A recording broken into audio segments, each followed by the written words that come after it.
Thank you very much for staying with us. This is Politics Tonight, where we dig beyond the headlines. And I've been speaking with the former governor of Ekiti State, Ayodele Fayose, as we focus on the Labour and federal government's impasse of the petrol subsidy removal.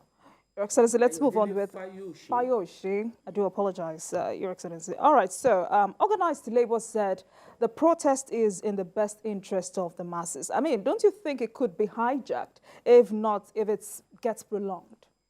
Let me say to you, he never said a warning strike. They gave it publicity, wide publicity of strike has started, war has started, as the impression. You see, they can only justify it by saying, looking for the sympathy of the public to say, we are fighting for you. They want the sympathy of the airport workers. They want the sympathy so that they can lock down the country, so that the government can be at their mercy. That does not work in any nation. It does not work in any nation, especially with a new administration. When I became governor of Ekiti, I met so many challenges, and Labour said they would strike. I tried to explain. When they didn't hear explanation, I leave them, I put them in free. I didn't engage here for them. Because I'm not going to steal. You can only give what you have. And the strategy to get money, if it's put in place, will affect some people. There's no magic. I keep saying this. So they are saying that to get the sympathy of the public. So they know the reason why they are saying, inciting the public against the government, why they want that to happen. Not now. Not now. We need a solution now, not strike. Not strike. Everybody in this country must work together with the government of the day so that we can find solution. You understand? So one thing that I noticed why they went back is because they had that they have taken them to court for content. Let me be very honest with you. Because if they've gone to court with content, when court says don't strike, you strike. Whatever comes, take it all. They said they'll bring the whole Nigeria to the court. Let us see. So do you think the strike would have been successful if there was no injunction? No. There was an injunction, but they still went ahead to do the rally, which they did yesterday. That's what I'm saying. But there was a subsisting order of a court. So I think the federal government now went to court to say that we are going to take you by contempt for disobeying court order. You know, when you disobey court order, it's jail. And they will hold the executive to it. And maybe they know the implication was why they held back. So maybe I might be wrong. So let's go back to the president's broadcast some days ago. President Tinubu says government has earmarked 100 billion naira to purchase 3,000 20-seater buses to provide affordable transportation. How far do you think this can go in, solving transportation challenges in the country? You see, let us be realistic. You used the word palliative. You didn't say the permanent solution. This is palliative. The government can only do things to make life easy for the people, other than not doing at all. So the reality is that when you give palliative, it allows everybody, both the government and the people, to adjust to the realities. That's the truth. So as it is now, the president says there are two things to transportation: the vehicle and the maintenance. And the inputs like petrol, diesel. So when you bring in buses, they will give them those, they may subsidize how they give the buses to drivers' unions. They will subsidize a number of public ones handled by government. They will subsidize it, which will now say if I'm taking a taxi for 400, I can now take it for 200. So in a space of about 2-3 years, it will get better. Government cannot be giving all of us cash to enter transport. That is the only thing they can do. They can take responsibility of maybe 25 or 30% of you to travel on the rail and give directive to the corporation to say, okay, please reduce, like institutions that have hike their fee for the students, we advise for the institutions to, for now, don't do that. Those are the things government can do. Government is government. I'm not saying we will still not ask questions at the appropriate time, but the time is, 2 months is too early for anybody to be saying what we are saying. That's my position. All right. But how workable is the president's promise of 500 billion naira for all year round farming on 500 hectares of land? It's possible. The man has earmarked money for it. He only needs the right people in the right places to have them implemented. That's all. There are a lot of light modern equipment that can be brought from abroad to empower individuals. You know, making hips. In places like China now, they've done hips machine, which you can conveniently by yourself use a small machine to put your hips, even by yourself, not by hiring labor. It makes cultivation easier. Instead of using your cows and whatever, as an individual, processing machines are very, very small now, and they're doing the magic. And these are the things we don't have. When you have it, it gets better.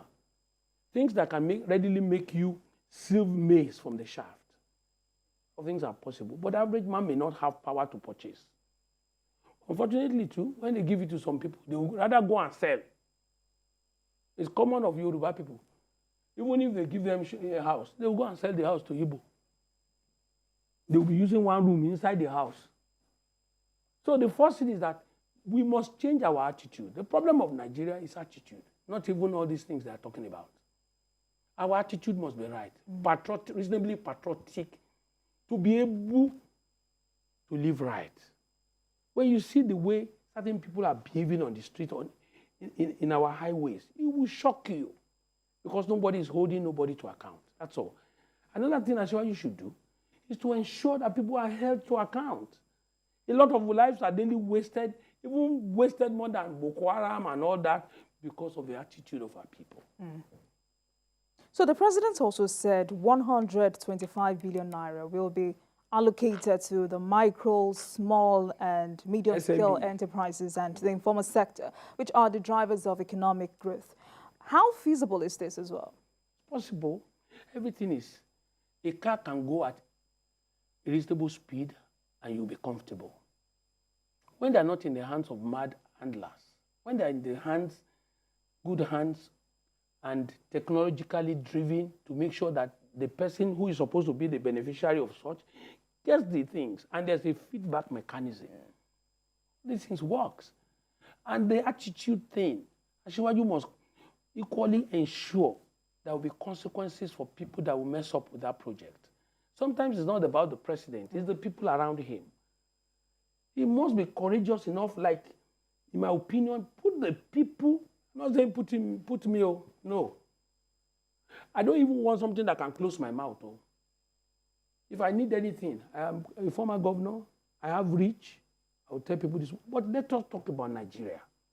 Asiwaju must recall that cabal destroyed Buhari's government more. Cabal. In fact, most of the cabals almost touched him, almost got to him, if not for God, who has made it possible for him to be where he is today. So we should learn from the past. Governing Nigeria is not easy. It's not like Lagos State. It's not like Ekiti. You should continue to make sure Nigeria stays together, but the men you have put in place must be held to account. All right. So considering the monumental failure recorded by the Anchors Borrowers program, what do you think can be done to ensure that allocation to, small businesses does not suffer the same fate? I just said it to you. He should look for men. He has men. He has reach across the country. Asiwaju should look for men of integrity who will not mess him up. Deploy technology to make them accountable. Point of implementation is where we have problems in this country. That's the attitude. The moment he made scapegoat of certain people, others will sit up. it is my view that God will grant him wisdom and help him to see men that will work with him without messing him up. So that will lead me to my next question, and strictly talking about full effective implementation. The president said the federal government is working closely with states and local governments to implement intervention for citizens. How do you advise him to go about this? You see, the moment we do governance, we don't do party, we'll achieve it. Let him not be carried away, but it is APC members that must do it. Let it be qualified technocrats. Yes, I'm not saying party members where necessary should not work, but I'm saying for an average Nigerian now, who is no more a PDP or APC, who is looking up to Asiwaju as a president, he must engage them and look for men among men to do the needful for him. Because sometimes it is possible to pour water on your head and don't sit on the ground, though. Except it determines. And there must be a way to screen people. They must have this committee, like the World Bank, when they will award contracts, they will follow due process. When due process gets involved, the right people by 80% will get the right things done. You can't tell me if I don't have what it takes, I should come and lead that program. No. It's not a political program. It's the people's program, and they must leave it like that. So we've talked about effective implementation. I would like us to now talk about transparency. I mean, some analysts say there is need for transparency to ensure the success of these plans highlighted by the federal government. How do you think government can ensure this is not compromised by corrupt elements? I just said that already. I talked about attitude. I talked about the right people, not leaving everything in the hands of politicians. Ensuring... Is that realistic? No, I'm not saying leaving everything. I'm not saying politicians should not be part of the process. There are technocrats who doesn't know you or know me as a member of any political party. You must bring in other members of other political parties into it because it's about Nigerians. People APC cannot reach, PDP can reach it, Labour can reach them. There are good heads. I don't want to, please, let's get that very clear. They should reach out. Some will say we are not doing. Anyone who wants to work with you, work with them, especially when they have what it takes. I know of few individuals in this country who are good brains. We have gone past politics. This guy, what is his name? Omotoba, former Minister of Aviation, is a good brain. He's from Ekiti. Another person is this guy from Anambra, this former Marshal from Anambra. What's his name again? Osita is good brain, has brain. Asiwaju needs to look for these people. Ask them questions. Because I'm not here to market anybody. Nobody is feeding me. I'm a former governor. Reasonably, I'm okay. But when we see materials, we must be courageous enough to tell you, Osita has brain. Omotoba, former Minister of Aviation, has brain. And a number of them, you know, when they gave this man, opportunity, he turned around agriculture. This man now at the... Additional. But nobody will go and look for an additional if you didn't give him opportunity. Yes. So I am saying that such people, they might be like Osita is in PDP. It matters not because it's the service of our country. If you call him and say cannot work, fine. You don't have to. If he has ideas, invite them. If you have ideas, make use of their ideas. That's just my own take. Forget about, I'm in NTA, I am in YPP. My sister, a lot of people in other political parties will add value to this man. So talking about some gains that have been recorded as a result of the removal of petrol subsidy, I mean, the president said the federal government has been able to save 1 trillion naira in 2 months. Possible. How impressed are you? Very happy. Very, very happy. You know what I'm saying to you? A few people, you know, when the former Senate President, Bukola Saraki, was there, They said in the floor of the Senate that Nigerians don't consume that much of liters of PMS that we claim to consume. But they bring bills to be paid by the federal government in the name of those number of liters. At the end of the day, they found out. But now, by their suspension or removal of this subsidy, it's easier to save money. Because we can't continue. The last administration was borrowing money to pay salary, to pay subsidy. How will they survive? How will a nation survive? So this courageous man should be given the opportunity to continue to do well. Some Nigerians are calling for the arrest of the economic saboteurs mentioned by the president in his last speech. Do you support this idea? You see, I have no objection.